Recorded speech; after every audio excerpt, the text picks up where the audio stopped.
You can have the law degree, the VP title, or 20 years of experience, but if you cannot control this one specific thing in a high-pressure moment, your IQ essentially drops to zero.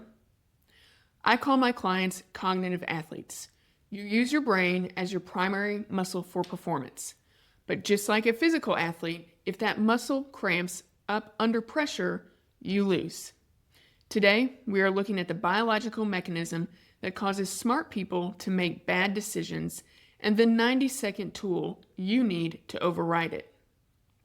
First, we need to get on the same page about what an emotion actually is. In the corporate world, we tend to think of emotions as soft or fluffy. They aren't. Emotions are the physiological sensations you experience. When the pressure is high, you feel it physically first. Your heart starts racing, breathing gets shallow, palms get sweaty, your throat tightens up. That is activation.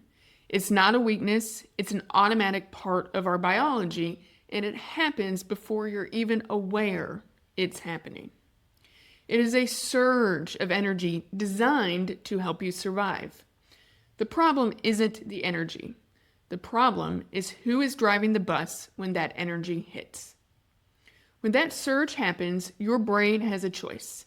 If you let that surge take over, the amygdala takes the wheel.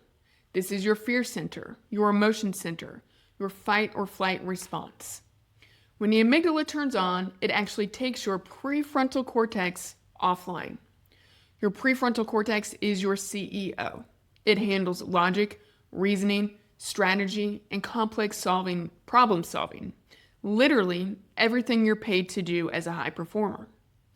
Research shows that when the amygdala hijacks your brain, your functional IQ drops.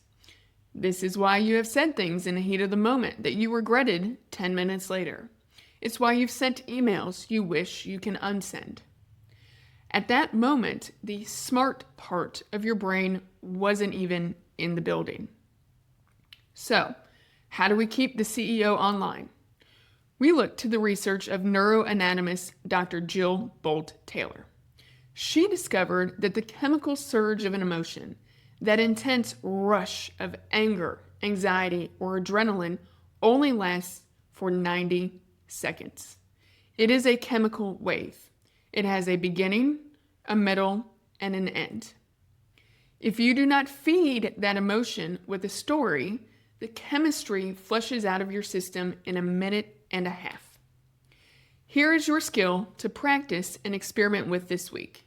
You can put it into action today. It's called the pause. Revolutionary name? I know.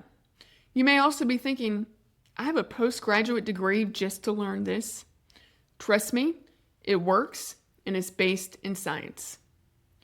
When you are in a high-stakes meeting or receive an email from the boss that says you need to schedule a meeting and you feel that physical wave hit, do not speak, do not type, do not act. Give yourself the 90-second grace period. Observe the tightness in your chest. Observe the heat in your face. Watch the wave crest and then watch it fade.